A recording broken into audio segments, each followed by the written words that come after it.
आप नाम लेकर गुलाम नबी आजाद, फारूक अब्दुल्ला, महबूबा मुफ्ती, पाकिस्तान और आईएसआई के कहने पर डेमोग्राफिक चेंज, बहुत बड़ा इल्जाम है। एब्सोल्युटली मैं कह रहा हूं और मैं उसे सत्यापित भी करूंगा। बयान भी आया था, वो बहुत वायरल हुआ था। आपने कहा था कि गुज्जरों से दूध लेना जो है वो बंद कर दो, उनको फाइनेंशियली वीक कर दो। इससे क्या मतलब? इससे हम यही समझें कि आप मतलब एक सेक्शन ऑफ सोसाइटी को टारगेट कर रहे हैं। जिस समय महबूबा मुफ्ती एंटी हिंदू है, मैं तो आपके पास अगर कोई और नाम होगा उसमें जोड़ लीजिए। फारूक अब्दुल्ला, ये सारे जिहादी एलिमेंट्स जितने भी हैं ये एंटी हिंदू ही हैं। फारूक अब्दुल्ला तो श्री राम जी के भी भजन गाते हैं। हाँ, तो इसी तरीके से तो अब सीता माता का हरण करने कौन आया था? नहीं, तो किस भेष में आया था? साधु। तो फिर तो आप कंपेयर कर लीजिए। अगर आप मेरी बात आप बहुत गंभीर आरोप लगा रहे हैं। आरोप नहीं लगा रहा हूं मैं, आरोप सच्चाई कह रहे हैं। आपके हिसाब से सच्चाई कह रहे हैं। मेरे हिसाब से नहीं। अगर आप मुसलमान हैं तो जम्मू कश्मीर, लेकिन मैंने यहाँ पे कहीं मुसलमान की बात ही नहीं की। मैंने तो एक सेक्शन ऑफ सोसाइटी का, आपको कैसे पता कि मुसलमान की बात? कि अंकुर शर्मा सिर्फ एक सेक्शन ऑफ सोसाइटी के खिलाफ बात करते हैं और हेट प्रोपेगेंडा चलाते हैं। 14 फरवरी 2018 का सटीक ऑर्डर है। अच्छा। सीधा ऑर्डर है जो ये कहता है कि मुसलमान जमीन पे कब्जा करेगा, उस पर कोई कार्रवाई नहीं होगी। How do you explain? सुनिए मेरी बात। सुनने में ये भी आया है कि आपका जो पार्टी ऑफिस है वो किसी बीजेपी लीडर के घर पे है। अंकुर शर्मा बीजेपी के पास टिकट लेने के लिए गए थे और नहीं मिली, और उसके बाद एकजुट जम्मू पार्टी जो है वो बनाई गई। 2014 सच बताना, गए थे टिकट लेने बीजेपी के पास? Absolutely false. 2014 से पहले तो मैं दिल्ली में था। हाँ। मैंने पहले इंजीनियरिंग, दिल्ली में तो सारी चीजें होती है। हाँ, फाइनेंस अकाउंट असिस्टेंट, जेकेपीएसआई, जेकेएसएसबी का स्कैम, इससे पहले बीएसएफ, सीएएसएफ का जितने भी लोग प्रोटेस्ट कर रहे थे उनके प्रोटेस्ट में आप सामने नहीं आए, उनका साथ देते हुए कहीं पर भी एडवोकेट अंकुर शर्मा नहीं दिखे। क्यों? लाल सिंह जो कि मिनिस्टर रह चुके हैं, उनके खिलाफ एक जमीन वाला मुद्दा जो आपने उठाया था, लेकिन उठाने के बाद फिर आप साइलेंट हो गए थे। आपके ऊपर इल्जाम ये है, सुनिए मेरी बात, कि लाल सिंह के साथ आपकी डील हुई थी। सच्चाई जो साबित हो चुकी है एफिडेविट पे हाई कोर्ट के सामने, अगर सच्चाई जो साबित हो चुकी है जनता की अदालत में, सच्चाई जो साबित हो चुकी है नेशनल मीडिया प्लेटफॉर्म पे, सच्चाई जो साबित हो गई है उन तमाम प्लेटफॉर्म पे, अगर सच्चाई साबित हो गई तो इसके ऊपर एक्शन क्यों नहीं लिया जा रहा? होम मिनिस्ट्री, एजेंसीज वगैरह। इसलिए एकजुट जम्मू पार्टी का उदय हुआ है। इसीलिए एकजुट जम्मू पार्टी का उदय हुआ। केएस फर्नीचर हाउस में दिवाली फर्नीचर कार्निवल पे पाएं अप टू 60% का डिस्काउंट। आज से पहले आपने एक कोर्ट या कचहरी में एक एडवोकेट को मुलजिम के ऊपर इल्जाम लगाते हुए सुना या देखा होगा, लेकिन आज के हमारे इस एपिसोड में एक एडवोकेट जो है वो कटघरे के अंदर खड़ा है और वही हमारे मुलजिम है। इनके ऊपर आज इल्जाम भी लगाए जाएंगे और इनसे अफवाहें भी पूछी जाएंगी। जी हाँ, आज हमारे साथ हैं एडवोकेट अंकुर शर्मा, पेशे से वकील है लेकिन ये एकजुट जम्मू पार्टी के प्रेसिडेंट भी है। Sir, welcome to the show. Thank you so much. So सबसे पहले आप एडवोकेट हो, लेकिन आज कटघरे के अंदर बैठने का ये मैं कहूँगा सौभाग्य प्राप्त हो रहा है आपको, तो कैसा कोई नर्वसनेस वगैरह तो नहीं लग रही? नहीं, एब्सोल्युटली नहीं, क्योंकि ये तो होमली फील होने वाली बात है। ये सेटिंग तो हम तकरीबन डेली ही कोर्ट्स में देखते हैं। बिल्कुल, और ये बड़ी बेबाकी से मैंने इनको देखा है बोलते, और उम्मीद करेंगे जितने भी इल्जाम आज हम इनके ऊपर लगाएंगे ना उसी बेबाकी के साथ आप बोलोगे। तो इल्जामात का सिलसिला शुरू करें? एब्सोल्युटली, बिल्कुल। तो चलिए इल्जामात का सिलसिला शुरू करते हैं और आज का पहला इल्जाम एडवोकेट अंकुर शर्मा के ऊपर लगता है कि आप जम्मू की डिमांड्स को सपोर्ट करने के लिए कभी सामने नहीं आते, बस एक एसी रूम में बैठ के खाली बयानबाजी करते हैं। देखिए, कुछ समय पहले, लास्ट कुछ हफ्ते पहले ही आपने ये देखा होगा कि जम्मू सेपरेट स्टेट की डिमांड को लेके एकजुट जम्मू पार्टी काडर्स ने जम्मू संभाग के 10 के 10 जिलों में विरोध प्रदर्शन किए और वो सड़कों पे विरोध प्रदर्शन किए गए थे और उसकी एक नेशनल लेवल पे भी एक रेजोनेंस हुई। आपने देखा होगा कि उसके बाद राष्ट्रीय स्तर पे भी वो लोग जो इन्फ्लुएंसर्स हैं, चाहे वो सोशल मीडिया इन्फ्लुएंसर्स हों या अदरवाइज किसी तरीके से अपनी धाक रखते हों समाज में, उन्होंने भी सेपरेट जम्मू स्टेट की मांग का समर्थन करना शुरू किया है। तो मुझे लगता है कि रीसेंट इंसिडेंट से ही। लेकिन ये इल्ज़ाम खास तौर पर युवा ने लगाया है। बहुत से मुद्दे इस वक्त चल रहे हैं, आपको भी मालूम होगा। फाइनेंस अकाउंट असिस्टेंट, जेकेपीएसआई, जेकेएसएसबी का स्कैम, इससे पहले बीएसएफ, सीएएसएफ का जितने भी लोग प्रोटेस्ट कर रहे थे उनके प्रोटेस्ट में आप सामने नहीं आए, उनका साथ देते हुए कहीं पर भी एडवोकेट अंकुर शर्मा नहीं दिखे। क्यों? देखिए, ये तो फैक्चुअली इनकरेक्ट इल्ज़ाम है। अगर आप नेशनल हेल्थ मिशन के तहत जो कोविड वॉरियर्स जिनको लगाया गया था उनके संदर्भ में बात करें तो आप पाएंगे, आप मीडिया फुटेज खंगालें तो आप देखेंगे कि एकजुट जम्मू, स्वयं मैं वहाँ पे गया था। बीएसएफ सीआईएसएफ के जो एस्पायरेंट्स हैं उनसे भी अगर आप बात करेंगे तो लगातार हम उनके साथ बने हुए थे, ग्राउंड पे भी। नहीं, लेकिन मैं यहाँ पे एक ना सवाल आपसे पूछना चाहूंगा, क्योंकि देखो आप भी पॉलिटिक्स में हो, मैं अगर आपको मुद्दे गिनाऊंगा आप बोलोगे मैं यहाँ पर भी था, मैं यहाँ पर भी था, ठीक है यहाँ पर नहीं पहुंच पाया होगा, लेकिन क्या मैं आपसे पूछना चाहूंगा, इतने सारे मुद्दे चल रहे हैं जो भी है, अभी हाल ही में जेकेपीएसआई का जो स्कैम सामने आया, जेकेएसएसबी का स्कैम, आप खड़े होकर उनके साथ क्यों नहीं दिखे? क्या मतलब ये वकालत और मतलब अपनी पॉलिटिक्स में टाइम नहीं मिल पा रहा, जा नहीं पा रही, या कोई और मसला है, आप सामने नहीं आना चाहते? नहीं, देखिए मैं वही कह रहा हूँ कि फाइनेंस अकाउंट असिस्टेंट्स की अगर बात करें तो ग्राउंड पे हम उनके साथ थे। आपने देखा कि जिस दिन हमारा सेपरेट जम्मू स्टेट को लेके प्रेस क्लब के बाहर बड़ा प्रोटेस्ट, सेपरेट जम्मू आपने गिना दिया, ये वापस नहीं, सेपरेट जम्मू स्टेट को लेके जिस दिन बड़ा प्रोटेस्ट था, उस दिन वो आपने बता दिया वहां पर आप थे, ठीक है। उसी दिन फाइनेंस अकाउंट असिस्टेंट्स के साथ भी हमारी मुलाकात हुई थी और वो ग्राउंड पे ही मुलाकात मतलब आपने जाते जाते आपने देखा फाइनेंस अकाउंट असिस्टेंट भी बैठे हुए तो उनके साथ भी मिलकर चले ही जाते हैं, स्पेशली उनके लिए नहीं गए? नहीं, ऐसा नहीं है, क्योंकि फाइनेंस अकाउंट असिस्टेंट के जो एस्पायरेंट्स थे, जो पार्टिसिपेंट्स थे, वो कई हमारे ऑफिसेज में भी आए थे, उनके पास भी हम गए बहुत बार, उनसे मुलाकात हुई। वैसे ही अगर आप जम्मू कश्मीर बैंक स्कैम की बात करें, रिक्रूटमेंट स्कैम जो हुआ था उसे एक्सपोज करना, उसके अलावा जो बीएसएफ सीआईएसएफ के जो लोग थे उनके पास जाके उनका समर्थन करना, तो ये सारी चीजें तमाम मैं गिनाऊंगा। तो ये मुझे लगता है कि ये जो आरोप है ये निराधार है, ये फैक्चुअली इनकरेक्ट है। जितनी भी जगहों पे आपने कहा कि आप नहीं गए, हम वहां पे एक्चुअली गए हैं, और अगर आप सबूत इसके खंगालने की कोशिश करेंगे, if you and your team workout, तो आप पाएंगे कि बिल्कुल ये आरोप जो है निराधार है। चलिए, ये तो कह रहे हैं कि आरोप जो है निराधार है, लेकिन कहीं ना कहीं ये बात माननी पड़ेगी कि एडवोकेट अंकुर शर्मा जो उतना बढ़ चढ़कर सामने दिख नहीं रहे, अब ये मीडिया में दिख नहीं रहे हैं, जाते हैं क्या है वो ये बेहतर बता सकते हैं। लेकिन मूविंग ऑन, अगला इल्जाम लगाते हैं, और अगला इल्जाम आपके ऊपर बहुत ही भारी है, और वो इल्जाम ये है कि अंकुर शर्मा सिर्फ एक सेक्शन ऑफ सोसाइटी के खिलाफ बात करते हैं और हेट प्रोपेगेंडा चलाते हैं। देखिए, हम देश की बात करते हैं, राष्ट्र को मजबूत करने की बात करते हैं, और all generalizations are false, I believe. अगर आपको कोई भी इल्जाम लगाना है तो you have to be very very specific. मुझे नहीं लगता कि कोई भी व्यक्ति जम्मू कश्मीर में खड़ा होकर ये कह सकता है कि आपने वो मुद्दा उठाया जिसमें आपने एक धर्म विशेष के खिलाफ या समुदाय विशेष के खिलाफ बात की। मुझे बताइए कि एक मुख्यमंत्री की कुर्सी पर बैठ के 14 फरवरी 2018 का आदेश पारित करती है और ये कहती है कि अगर आप मुसलमान हैं तो जम्मू कश्मीर में आप जमीन पर कब्जा कर सकते हैं, अगर आप मुसलमान हैं तो जम्मू कश्मीर। लेकिन मैंने यहाँ पे कहीं मुसलमान की बात ही नहीं की, मैंने तो एक सेक्शन ऑफ सोसाइटी का, आपको कैसे पता? मैं उससे डिटेल कर रहा हूं क्योंकि I have understanding of this कि आप किस और इशारा कर रहे हैं, क्या जनता के इल्जाम रहते हैं। तो मैं ये कह रहा हूं कि आप धर्म के आधार पर लीगल इम्यूनिटी दे रहे हैं समुदाय विशेष को 2 क्राइम्स एग्जीक्यूट करने के लिए। तो मुझे बताइए कि उसके खिलाफ आवाज उठाना वो सेक्युलरिज्म है, या जो व्यक्ति इस तरीके के आदेश पारित कर रहा है वो अपनी अप्रोच में? अंकुर शर्मा जी का कहना है कि अगर आप धर्म की बात करोगे तो मैं भी धर्म की बात करूंगा। नहीं, मेरा ये कहना नहीं है, मैंने धर्म की बात नहीं की। हमने ये कहा कि आप धर्म के आधार पर किसी को लीगल इम्यूनिटी नहीं दे सकते। वैसे ही जिस तरीके से जम्मू कश्मीर में गैर मुसलमानों के लिए माइनॉरिटी फंडामेंटल राइट्स एलोकेट किए गए, उनके लिए आने वाली तमाम स्कीम्स जो हैं वो केवल माइनॉरिटीज को ही मिल सकती हैं, जो मेजॉरिटी कम्युनिटी को साइफन ऑफ की जा रही है, जिसके लिए सुप्रीम कोर्ट में मैंने लड़ाई लड़ी। 12 मार्च 2018 को वो जजमेंट आई, जिसके बाद ये साबित हो गया कि जम्मू कश्मीर में मुसलमानों को माइनॉरिटी के बेनिफिट्स और स्टेटस नहीं दिया जा सकता। तो धर्म को आधार बना के जो लोग वो इलीगली फंड साइफन ऑफ कर रहे हैं, तो दैट इज, देखिए समझिए, ये टोटलिटेरियनिज्म और कम्युनलिज्म के खिलाफ हमारी लड़ाई है। ये किसी तरीके से हम पे इल्जाम नहीं लग सकता कि हम धर्म खुद सेक्युलर है। एब्सोल्युटली, सेक्युलरिज्म की डेफिनेशन को आप किस तरीके से डिफाइन करेंगे? हम यहाँ पे इस्लामिस्ट, एक्सट्रीमिस्ट, कम्युनलिज्म के खिलाफ लड़ रहे हैं। जम्मू कश्मीर एक मुस्लिम मेजॉरिटी स्टेट है। आप अगर इनकी भी बात कर लीजिए तो जिस फ्रेमवर्क पे लीगल डिस्कोर्स में ये ड्रॉ करते हैं पैरेलल्स की, majority communalism is dangerous, minority communalism is reactionary, हालांकि उस कॉन्सेप्ट से मैं अग्री नहीं करता, लेकिन उस कॉन्टेक्स्ट में क्योंकि ये इन्हीं का कॉन्सेप्चुअल फ्रेमवर्क है, तो जम्मू कश्मीर चूंकि मुस्लिम मेजॉरिटी स्टेट है, यहाँ पे मुस्लिम एक्सट्रीमिस्ट कम्युनलिज्म, और जिसका सबूत आपको 1990 के बाद से लगातार यहाँ पे दिख रहा है, उसके खिलाफ लड़ाई लड़ना ही असली कॉन्स्टिट्यूशन की लड़ाई। मुस्लिम सेपरेटिस्ट कम्युनलिज्म या जो टोटलिटेरियन इस्लामिस्ट ताकतें हैं उनके खिलाफ लड़ाई लड़ना ही सेक्युलरिज्म है। और जो लोग चुप रहते हैं, इनके खिलाफ बोलते नहीं हैं, पॉलिटिकल इस्लाम जो टोटलिटेरियन रेजिम्स यहाँ पे खड़ी करके अनलीश करता है जेनोसाइड, अनलीश करता है डेमोग्राफिक असॉल्ट, उसके खिलाफ जो लोग खड़े होकर नहीं आवाज उठा सकते, वो कम्युनल ताकतों को सपोर्ट करते हैं। इन्हीं ताकतों को आपने सीधा कह दिया कि मतलब जितना भी नहीं कहेंगे कि इस्लामिक और मुस्लिम ये जो है डेमोग्राफिक चेंज करना चाहते हैं, तो इनको जो है रोकना पड़ेगा। अब ऐसा कह रहे हैं आप? नहीं, एब्सोल्युटली। बयान भी आया था, वो बहुत वायरल हुआ था। आपने कहा था कि गुज्जरों से दूध लेना जो है बंद कर दो, उनको फाइनेंशियली वीक कर दो। इससे क्या मतलब? इससे हम यही समझें कि आप मतलब एक सेक्शन ऑफ सोसाइटी को टारगेट कर रहे हैं। जिस समय रसाना केस में हमारी मूवमेंट चल रही थी, उस समय महबूबा मुफ्ती चीफ मिनिस्टर थी और उसी समय हमने 14 फरवरी 2018 का उसका जो क्लासिफाइड डॉक्यूमेंट था वो एक्सपोज किया था, जिसमें मैंने बताया था कि किस तरीके आपने अकेले होकर प्रेस कॉन्फ्रेंस की थी, अकेले प्रेस कॉन्फ्रेंस की थी। वो एक क्लासिफाइड डॉक्यूमेंट था जिसे एक्सपोज किया था, जिसकी जानकारी जो कोएलिशन पार्टनर भाजपा थी उन्हें भी नहीं थी, according to their own statements, कि वी डिडंट नो कि such kind of an order exist.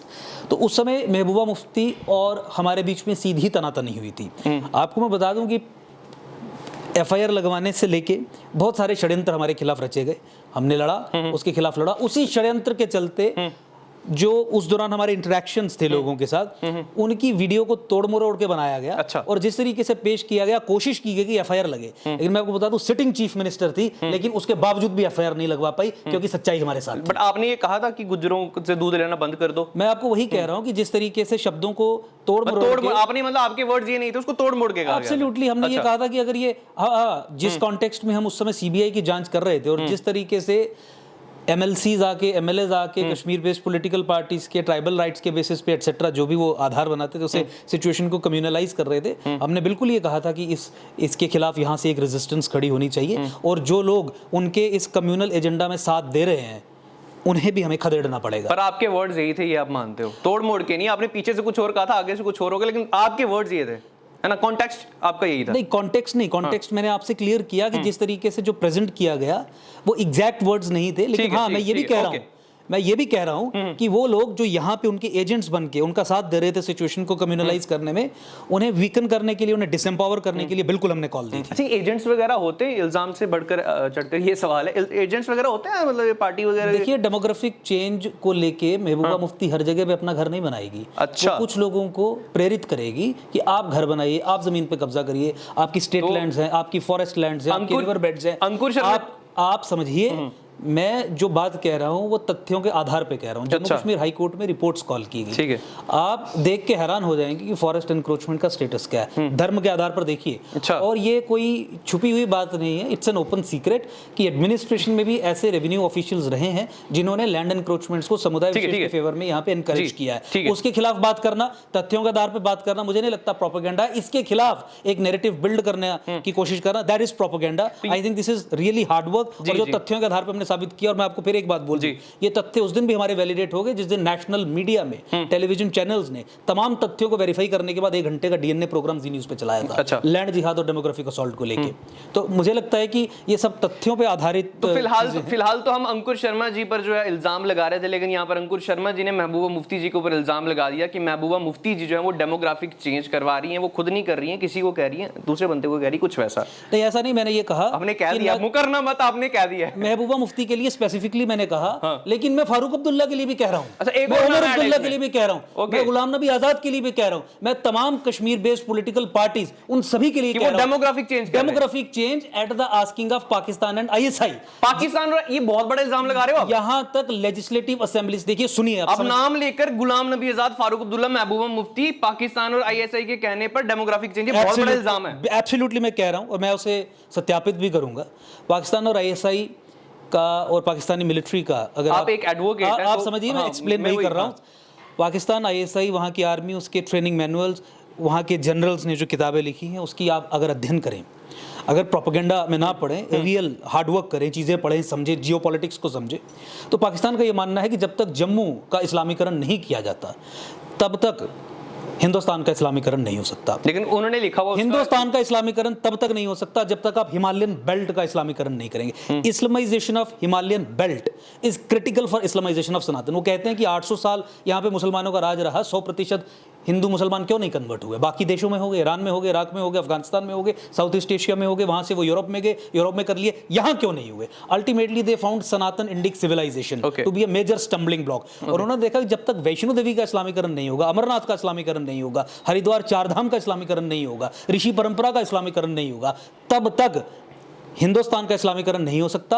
और हिंदुस्तान के इस्लामीकरण में fall of northern India is important. With in northern India वो कहते हैं, सुनिए, ब्रिगेडियर एसएम मलिक की कुरानिक कॉन्सेप्ट ऑफ वॉर, वो कहते हैं कि जब तक जम्मू का इस्लामीकरण नहीं होगा, हमें लॉन्च पैड के तौर पे एक जगह नहीं मिलेगी। सो मैं I am talking something which is very serious और जो डायरेक्टली रिलेटेड है सुनिए मेरी बात, राष्ट्रीय सुरक्षा से। 14 फरवरी 2018 का सटीक ऑर्डर है, अच्छा। सीधा ऑर्डर है, जो ये कहता है कि मुसलमान जमीन पे कब्जा करेगा उस पर कोई कार्रवाई नहीं होगी। How do you explain? सुनिए मेरी बात, ये चीफ मिनिस्टर के ऑफिस से पास किया हुआ एक एग्जीक्यूटिव डायरेक्शन है 5 पन्ने की, जिसको हमने पब्लिक भी किया था। कानून बनाया जिसके जरिए उन्होंने ये सुनिश्चित किया कि स्टेट लैंड्स पे मुसलमानों को कब्जा करवा के उन्हें मालिकाना हक दे दिए जाएंगे। सुनिए, यहाँ जम्मू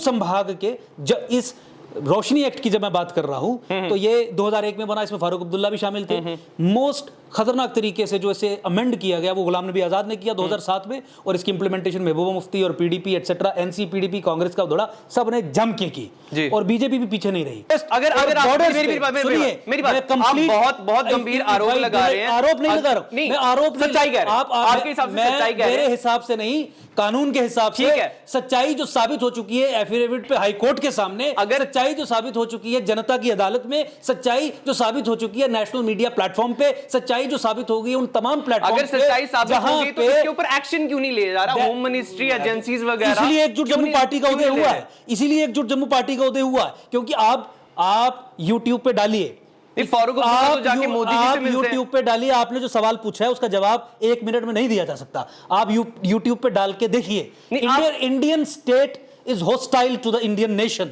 उसके ऊपर मेरी 1-1.5 घंटे की लगातार बात है। और एक नहीं तो समझिए, जो आप पूछ रहे हैं कि सरकार एक्शन क्यों नहीं ले रही, प्रधानमंत्री एक्शन क्यों नहीं ले रहे, होम मिनिस्टर एक्शन क्यों नहीं ले रहे, उसका जवाब जो है वो 1-1.5 घंटे में है। इंडियन स्टेट साफ शब्दों में आम जनता को अगर समझाना हो 1 मिनट के अंदर कैसे समझाएंगे, क्यों नहीं ले रहे? राजनीति के जरिए मुस्लिम अपीजमेंट जम्मू कश्मीर में, अदरवाइज कंट्री में भी जो इस समय चरम पे है, जो अपीजमेंट से एक कदम और ग्रेजुएट होके तृप्तिकरण, तुष्टीकरण, अब तृप्तिकरण की तरफ जब ग्रेजुएट हो जाए तो इन चीजों पे आप एक्शंस नहीं लेंगे, because you would be annoying a particular constituency normally जो आपके लिए वोट नहीं करती है। That's number 1। और दूसरा स्टेट के जितने भी इंस्टीट्यूशंस, जब मैं स्टेट कहता हूं तो गवर्नमेंट उसका मात्र छोटा सा हिस्सा है। State is an abstract entity, एक एब्स्ट्रैक्ट एक कॉन्सेप्ट है जिसमें आपकी टेरिटरी भी आ गई, आपके सिटीजंस भी आ गए, आपकी गवर्नमेंट भी आ गई, उस गवर्नमेंट की उन लोगों पे एब्सोल्यूट सोवरेनिटी भी आ गई। सुनिए, ये collectively this is called state, और ये इंस्टीट्यूशंस के माध्यम से चलती है। हर एक छोटे-छोटे जो सरकारी इदारे हैं वो सब इसका हिस्सा है। That has been subverted, that has been taken over from within. तो ये जितने भी इंस्टीट्यूशंस हैं, they have been subverted from within by deploying the model of Muslim brotherhood, जो जम्मू कश्मीर में सबसे पहले डिप्लॉय हुआ। कैसे? 1947 के बाद जब देश आजाद हुआ, संविधान में लिख दिया गया कि चूंकि जम्मू कश्मीर एक मुस्लिम मेजॉरिटी स्टेट है, इसीलिए हिंदुओं का या इंडियन कॉन्स्टिट्यूशन, सब टेक्स्ट था, हिंदुओं का कॉन्स्टिट्यूशन यहां पे लागू नहीं होगा। चूंकि ये मुस्लिम मेजॉरिटी स्टेट है, इसलिए इसका अलग झंडा होगा, अलग संविधान होगा। तो मैं ये कह रहा हूं कि स्टेट विद इन स्टेट, और आधार क्या था? ये इस मुद्दे पे बात करेंगे, मैं अपनी बात खत्म कर रहा हूं। आधार था मुस्लिम सब नेशनलिज्म, कि आप जम्मू कश्मीर का रिश्ता इंडियन हिंदू मेजॉरिटी इंडिया के साथ तय करेंगे on the basis of Muslim सब नेशनलिज्म। वही आधार जिस आधार पे पाकिस्तान बना था। और आपने यहां पे पूरे देशवासियों को बताया कि मर्जर ऑफ या accession of J&K with Indian union is negation of two nation theory. झूठ बोला आपने। इन सब झूठों के पर्देफाश हमने किए। और किसने बोला? दिल्ली ने कश्मीर बेस्ड एस्टैब्लिशमेंट के साथ मिलके। So that is a situation that we need to understand. और मुझे लगता है कि इन सब चीजों के खिलाफ बात करना इज नॉट कम्युनलिज्म। हम उन कम्युनल इस्लामिस्ट जिहादी ताकतों को एक्सपोज करने का काम कर रहे हैं पिछले 7-8 वर्षों से, और एक्सपोज किया है और डंके की चोट पे किया है। जो लोग इस एजेंडा को अनलीश कर रहे हैं, आपको भी समझने की जरूरत है। कम्युनल अप्रोच हमारी नहीं है, हम कम्युनलिज्म से लड़ रहे हैं, हम मुस्लिम कम्युनलिज्म से लड़ रहे हैं, हम जिहादिज्म से लड़ रहे हैं। लेकिन जो आपके ऊपर इल्जाम लगे वो पूछना मेरा फर्ज है। सो that is why I am, इसलिए मुझे डिटेल में आंसर देने की जरूरत पड़ी। और मैंने कहा कि किस तरीके से ये चीजें की जाती हैं, उसके लिए आपको YouTube पे Indian state is working against the nation. राष्ट्र अलग चीज है, स्टेट एक पॉलिटिकल एंटिटी, उसे समझिए, देन यू विल रियलाइज कि हमारी लड़ाई क्या है। इस टॉपिक को यहीं खत्म करते हैं और फिलहाल बढ़ते हैं अगले इल्जाम की तरफ। अगर आप पानी पीना चाहें तो पी सकते हैं। It's absolutely fine. ओके, तो यानी कि अभी भी स्टैमिना बहुत है, बट स्टिल नेक्स्ट इल्जाम की तरफ बढ़ते हैं। और अगला इल्जाम भी आपके ऊपर गंभीर लगा है। आपको याद होगा लाल सिंह जो कि मिनिस्टर रह चुके हैं, उनके खिलाफ एक जमीन वाला मुद्दा जो आपने उठाया था, लेकिन उठाने के बाद फिर आप साइलेंट हो गए थे। और आपके ऊपर इल्जाम ये है, सुनिए मेरी बात, कि लाल सिंह के साथ आपकी डील हुई थी। आपका सवाल ही फैक्चुअली इनकरेक्ट रहता है। आप करेक्ट कर दीजिए। फैक्चुअली इनकरेक्ट है। देखिए, जब तथ्य ही गलत होंगे तो उसका व्यक्ति जवाब नहीं दे सकता। बिल्कुल, आप करेक्ट कीजिए। जिस भी मामले की आप बात कर रहे हैं, या जो एक पोल्यूटिंग यूनिट इंस्टॉल करने की बात थी, स्टोन क्रशर एटसेट्रा एटसेट्रा, वो बंद करवाया है, अभी तक बंद है। 13, 14, 15 करोड़ की इन्वेस्टमेंट थी, सब बंद करवा दिया। अच्छा। अभी तक वो बंद है, नहीं बनने दिया।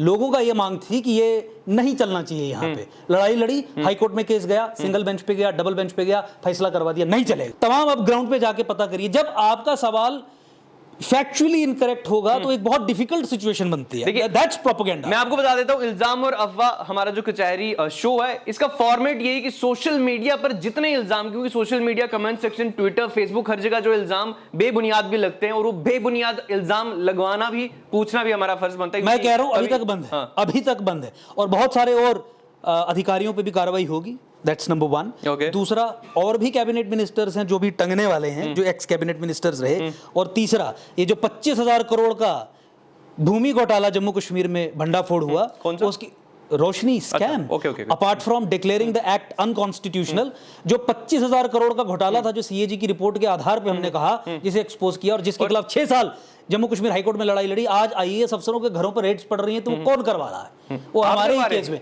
CMP 48/2014, जिसमें मैंने स्वयं उस समय में यहाँ पे वकालत नहीं करता था, आवेदन देके, कहां पे, जो जम्मू कश्मीर हाई कोर्ट में, जो आप पढ़ते हैं कि रोशनी घोटाले में सीबीआई को जो जांच गई, सीबीआई ने रेड मारी, वो रेड मेरी ही कंप्लेंट, मेरे ही केस, और मैंने ही जो आदेश करवाए जम्मू कश्मीर हाई कोर्ट से, उसी पे चल रहा है। तो इसीलिए जहां तक करप्शन से लड़ने की बात है, आपके सामने तथ्य है, क्योंकि अगर आप सही तथ्यों के आधार पर मुझे घेरने की कोशिश करेंगे तो मुझे लगता है कि डिस्कशन और इंटरेस्टिंग होगी और एजुकेटिव होगी, लोगों के और जो डाउट्स है वो प्रॉपर्ली क्लियर होंगे, क्योंकि फैक्ट सही हो, समझने की एक कॉन्टेक्स्ट अलग-अलग हो, तो वहां पे एक समरसता लाई जा सकती है अपने आर्गुमेंट्स की फोर्स पे। जनता को इस बात का अंदाजा लग चुका होगा कि कटघरे के अंदर आज एक एडवोकेट ही बैठा हुआ है, तो तथ्यों के आधार पर ही बात करेंगे हम, लेकिन इल्जाम जो है वो जरूर लगाएंगे हम, जो हम लिख के लाए, जो सोशल मीडिया से हमने आगे पीछे लोगों से पूछ के भी हमने पढ़ के लिखे हुए। और अगला इल्जाम आपके ऊपर ये लगता है कि अगर आपकी पार्टी की आइडियोलॉजी से कोई एग्री नहीं करता तो आप सीधा उसको एंटी हिंदू जो है डिक्लेयर कर देते हो। नहीं, हमने कही नहीं कि आप मुझे एक स्टेटमेंट बताइए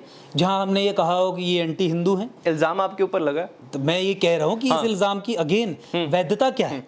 मैं ये कह रहा हूं कि जो हमारी आइडियोलॉजी से अग्री नहीं करता है, सुनिए मेरी बात सुनिए, ये इल्जाम आप बीजेपी पे लगा सकते हैं, बीजेपी पे लगा सकते हैं। हम प्रोपेगेंडा के आधार पे काम नहीं कर रहे हैं। हमने जम्मू कश्मीर में डिलीवर किया, जो कानून जम्मू के खिलाफ बना, उस कानून को ध्वस्त करवा दिया। जो आदेश चीफ मिनिस्टर के ऑफिस से जम्मू के खिलाफ निकला, उस आदेश को रिडंडेंट करवा दिया। और हम जो 50-60 लाख लोगों को बेनिफिट्स मिलने हैं, जो गलत आधार पे किसी और कम्युनिटी को दिए जा रहे हैं, सुप्रीम कोर्ट में लड़ाई लड़के 2 साल में केस जीत के उसे बिल्कुल ठीक करवाया। सरकार इंप्लीमेंट नहीं करिए, दैट्स डिफरेंट थिंग।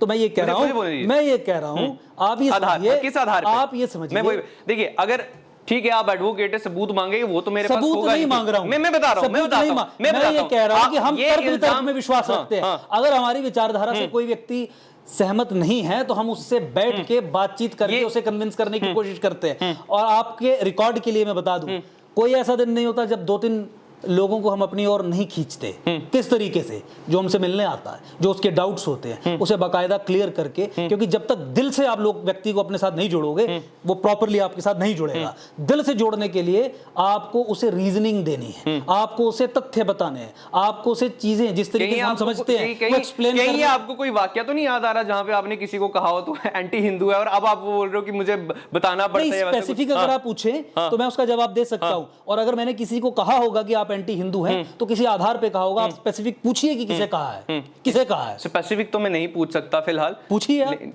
नहीं, जब तक स्पेसिफिक नहीं पूछेंगे, एंटी हिंदू लोग यहाँ पे हैं। महबूबा मुफ्ती एंटी हिंदू है। मैं तो आपके पास अगर कोई और नाम होगा उसमें जोड़ लीजिए। फारूक अब्दुल्ला, ये सारे जिहादी एलिमेंट्स जितने भी हैं, ये एंटी हिंदू ही हैं। फारूक अब्दुल्ला तो श्री राम जी के भी भजन गाते हैं। हाँ, तो इसी तरीके से तो अब सीता माता का हरण करने कौन आया था? रावण। नहीं, तो किस भेष में आया था? साधु। तो फिर तो आप कंपेयर कर लीजिए। ये जो हिंदुओं का नरसंहार हुआ कश्मीर वैली में 1990s में, और उसके बाद डोडा, किश्तवाड़, रामबन, उधमपुर के हिस्से, राजौरी, पुंछ में, उसको प्रिजाइड ओवर किसने किया? किसने किया उसे प्रिजाइड ओवर? और मैं पर्सनली नॉट कि अब हम शो कर रहे हैं कुछ, लेकिन एज अ पर्सन जिस तरह से अंकुर शर्मा जी इल्जाम लगा रहे हैं, डेमोग्राफिक चेंज की बात कर रहे हैं, मुझे तो ये लग रहा है कि मैं कुछ कर नहीं रहा हूं और बाहर जो बहुत कुछ हलचल मच रही है, कुछ करना पड़ेगा, किसी को सामने आना पड़ेगा।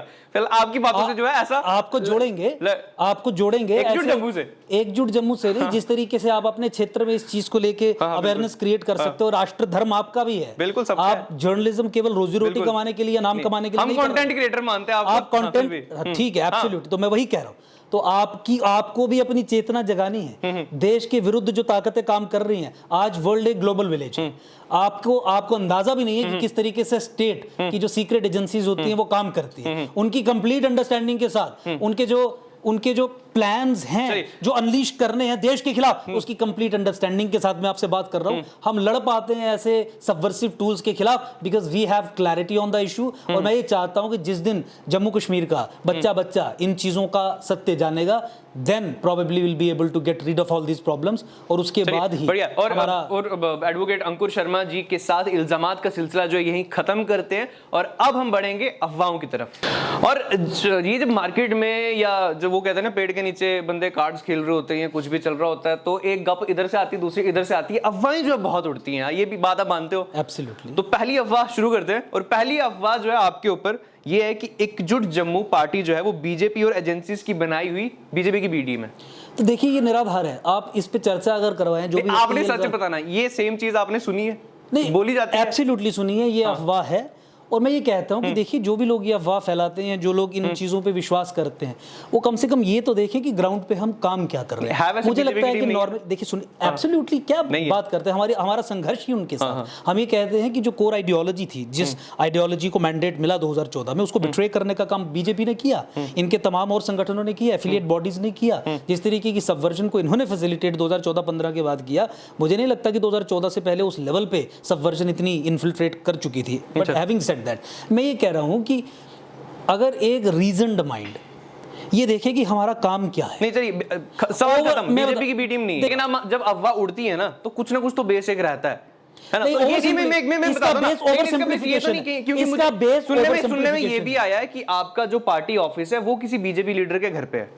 नहीं, हमारे तो जो पार्टी ऑफिस है, मेरा चैम्बर एक ही है। हाँ। और ये 20 बीबी है। हाँ। 20 बीबी किसी भी भाजपा से संबंधित या किसी व्यक्ति का नहीं है। सतनाम सिंह चन्नी सरदार साहब हैं, उनका ये ऑफिस है। मैं तो नाम भी बता, बीजेपी से दिवाकर शर्मा जिनके घर पे ये ऑफिस है। मैं कह रहा हूँ सतनाम सिंह चन्नी, मार्केट में अफवाह है। अरे 20 बीबी में हमारा ऑफिस है। ये आप जानते हैं। प्रेस कॉन्फ्रेंस के इन्विटेशन उसी एड्रेस के मिलते हैं। सरदार जमीत सिंह के नाम पे अलॉटेड है, उनके बेटे हैं सतनाम सिंह चन्नी, उनका फर्स्ट फ्लोर है।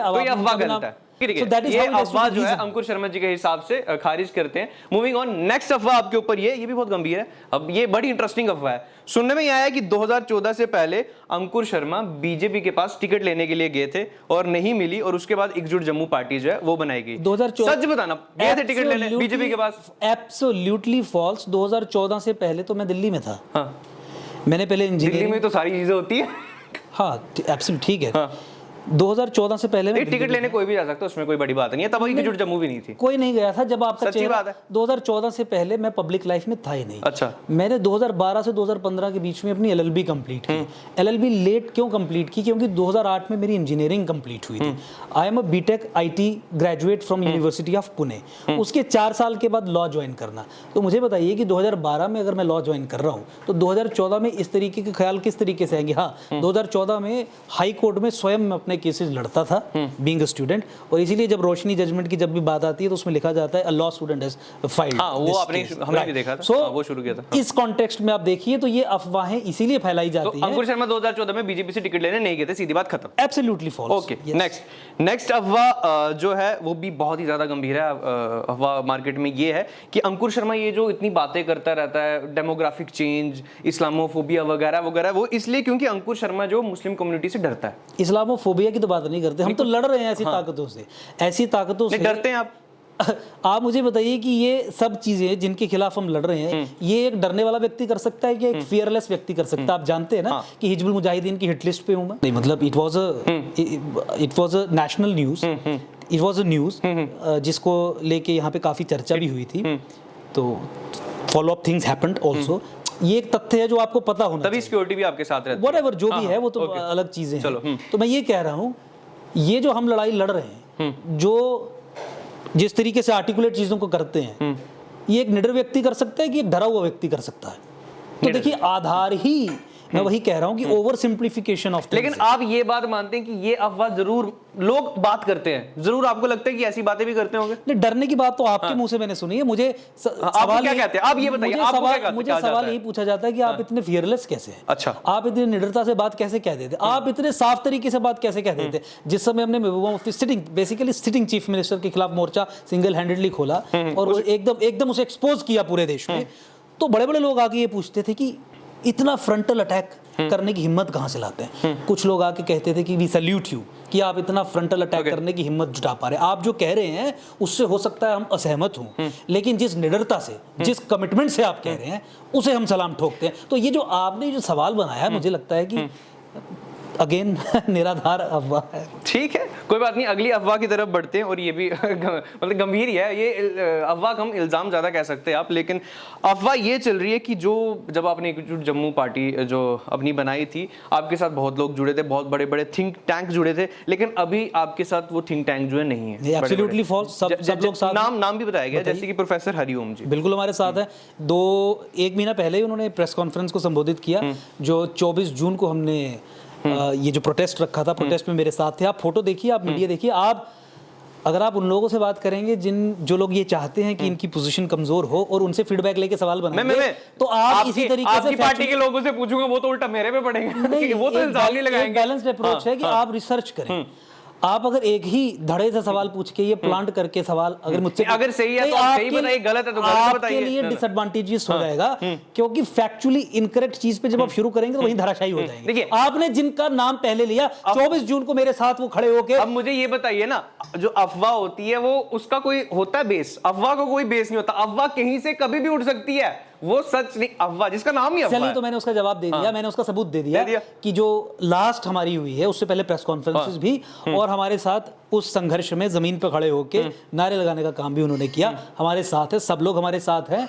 ये जरूर बात है कि ऐसे जो थिंक टैंक्स हमारे साथ जुड़े, अपनी अपनी कमिटमेंट्स के कारण टाइम ऊपर नीचे देने की बात अलग है, लेकिन अभी हम रेगुलरली मिलते हैं। We plan things before executing them as a team. जैसे हम शुरू इकट्ठे हुए थे वैसे ही चल रहे हैं। हमारी टीम में और इजाफा हुआ है, हमारा कार्डर जो है वो और बड़ा है, और धीरे धीरे हम बहुत तीव्र गति से, धीरे धीरे लेकिन रिलेटिव कॉन्टेक्स्ट में आप देखें तो बहुत तेज गति से पेनिट्रेट कर रहे हैं समाज में। चलिए ठीक है, आज की आखिरी अफवाह है ये, और ये बहुत ही दिलचस्प सी अफवाह है। और अफवाह ये कि अंकुर शर्मा का बीटेक में मन नहीं लग रहा था, फिर वकालत में आ गए, फिर वकालत से मन भर गया और अब जो है पॉलिटिक्स में आ गए। कुछ ऐसा है? तो आप ये वेरीफाई करिए। हाँ, बीटेक करने के बाद तो हर चीज में वेरीफाई की, ठीक है एडवोकेट है आप, लेकिन शो का फॉर्मेट कुछ ऐसा है कि हम सब कुछ पूछ सकते हैं। चलिए ठीक है, मैं वकालत फुल टाइम वकालत करता हूँ, जम्मू कश्मीर हाई कोर्ट में वकालत करता हूँ। बिल्कुल। और नहीं ऐसा है कि मतलब थोड़ा सा वकालत से बोर हो गया, ठीक है यार पॉलिटिक्स ज्यादा अच्छे है। पॉलिटिक्स और वकालत हैंड इन हैंड जा सकती है। अब उसको कैसे कनेक्टेड भी है, हैंड इन हैंड जा सकती है। अल्टीमेटली वकालत जो है वो आपको प्रिपेयर करती है, ट्रेन करती है इन अंडरस्टैंडिंग कि सिस्टम काम कैसे करता है। अल्टीमेटली गवर्नमेंट के अगेंस्ट ही हाई कोर्ट में तकरीबन केसेस रहते हैं, और आप सिस्टम की एंट्री केसेस को समझते हैं, क्योंकि आप सिस्टम के ही एक्सपर्ट होते हैं, आप कानून के एक्सपर्ट हैं, और देश कानून से चलता है। कोई भी संस्था जो है वो कानून से चलती है, चाहे वो पीएमओ हो, चाहे वो एचएमओ हो, पार्लियामेंट हो, कोई भी हो, सब चीज़ें कानून से चलती हैं। अब कानून के जो एक्सपर्ट्स हैं वो उनके लिए एक नेचुरल चीज़ हो जाती है कि पॉलिटिक्स में वो हैंड इन हैंड लेके चीज़ों को चल सकते हैं। तो I am fully devoted to my advocacy, वकालत, fully devoted to transformational politics. हमारी डे टू डे वाली पॉलिटिक्स नहीं है। मैं हमेशा ये कहता हूँ, हमारा हिस्सा बनना है तो ट्रांसफॉर्मेशनल पॉलिटिक्स के लिए बनिए। पिछले 70 साल में जो बातें जम्मू कश्मीर के इतिहास में पॉलिटिकल सर्कल्स में नहीं की गई, हमने वो कही और हमने नैरेटिव यहाँ पे सेट किया। आई लैंड देहात के लोग बात करते हैं हमारी पार्टी की पर्सनल कंट्रीब्यूशन, डेमोग्राफिक असॉल्ट की बात अगर पूरा देश करता है, हमारी पर्सनल कंट्रीब्यूशन है। अगर ये पाकिस्तान और आईएसआई के फ्लैंक्स को हमने एक्सपोज किया यहाँ पे, हमारी पर्सनल, ये चर्चा का विषय है। लेकिन मुझे ये बात बताओ, ये जोक्स भी ऐसे बहुत सारे चलते रहते हैं और हम सोशल मीडिया पर भी देखते रहते हैं, ये इंजीनियर को मतलब सब कुछ करना होता है क्या? आपने बीटेक की, पहले इंजीनियरिंग, मतलब पहले जिंदगी में इंजीनियरिंग करो, उसके बाद पता लगता है कि हाँ भाई मैंने ये करना था। वो एब्सोल्युटली वो तो रहता है, क्योंकि अब आप जानते हैं कि मतलब मुझे लगता है कि जब आप भी पास आउट हुए होंगे तो 12th के बाद ट्रेंड यही रहता है कि either you go for MBBS medical course या फिर यू गो फॉर बीटेक, और खासकर उन लोगों के लिए जो स्कूल में एकेडमिकली ठीक रहते हैं। तो वकालत का ख्याल आपको बाद में आया बीटेक के बाद? 4 खत्म करने के 4 साल के बाद। अच्छा। 2004 से 8 के बीच में इंजीनियरिंग हो गई, 2012 में I joined LLB from Delhi university law centre 1। क्या बात है। तो 2015 में वो मैं पास आउट हुआ। चलो, तो 4 साल का उसमें डिफरेंस है, लेकिन वो जो 4 साल हैं वो इंटेलेक्चुअल इन्वेस्टमेंट के ईयर्स रहे हैं। वहीं से सारी ट्रांजिशन हुई है, वहीं से सारी चेतना जगी है, वहीं से सारा ट्रांजिशन। बिल्कुल, कोई भी ये सडन नहीं है। ये आप कहेंगे कि सडन आपने 2008 में पास आउट हुए और 2009 में कानून ज्वाइन कर लिया, वैसा नहीं है। बिल्कुल बिल्कुल। So we have done things with a complete understanding of the things, and therefore probably we succeed in anything that we do. बिल्कुल बिल्कुल। और जैसे कि कहते भी है ना कि कोई भी वक्त जो होता है वो व्यर्थ नहीं जाता, हर वक्त से जो इंसान कुछ ना कुछ सीखता है, और वो बीच वाले 4 सालों को भी इनकी जिंदगी में बहुत ज्यादा कंट्रीब्यूशन रहा होगा, तब जाके आगे एडवोकेट और अब जो एकजुट जम्मू पार्टी जो है वो बनी है। बट फिलहाल आज का एपिसोड देख रहे थे कचहरी का, which was powered by KS furniture house Jammu. और अंकुश शर्मा जी, कैसा रहा आज का एपिसोड? बहुत बढ़िया, बहुत बहुत उम्मीद करता हूं कि जितने भी निराधार आरोप हमने आप पे लगाए हैं, इल्जाम हो चाहे अफवाह हो, लेकिन वो लोगों की बातें थे और जवाब देना जो है वो जरूर। अनफॉर्चुनेट ये रहा कि जब आप शुरू करेंगे फैक्चुअली इनकरेक्ट प्रीमाइस से तो वही धराशायी हो जाएंगे। You should corner me with right facts. Interpretation मतलब मैं अगली बार आपसे ही पूछूंगी कौन कौन सा सवाल जो है वो पूछूं आपसे जो फैक्चुअली करेक्ट है। मुझसे नहीं पूछिए, आप वेरीफाई करिए, अपने रिसोर्सेज लगा के वेरीफाई करिए और कम से कम फैक्ट्स पे एकदम क्लियर हो जाइए ताकि अच्छे तरीके से घेरा जा सके। मुझे तो लग रहा था आप घेरना चाहते हैं। एब्सोल्युटली, क्योंकि उसी से मुझे लगता है कि मंथन होता है और जो हमारे असल विचार हैं वो सामने लोगों को और सिंपल भाषा में। लेकिन मैं जरूर उम्मीद करता हूं कि आपके असल विचार जो है, इतनी लंबी डिस्कशन से जितने भी इल्जाम और अफवाहें आपके ऊपर आए, आपने जवाब दिए, जरूर जनता को जो है सब समझ आ गया होगा। फिलहाल बहुत बहुत धन्यवाद अपना वक्त निकालने के लिए। बहुत धन्यवाद। Signing off now, keep watching.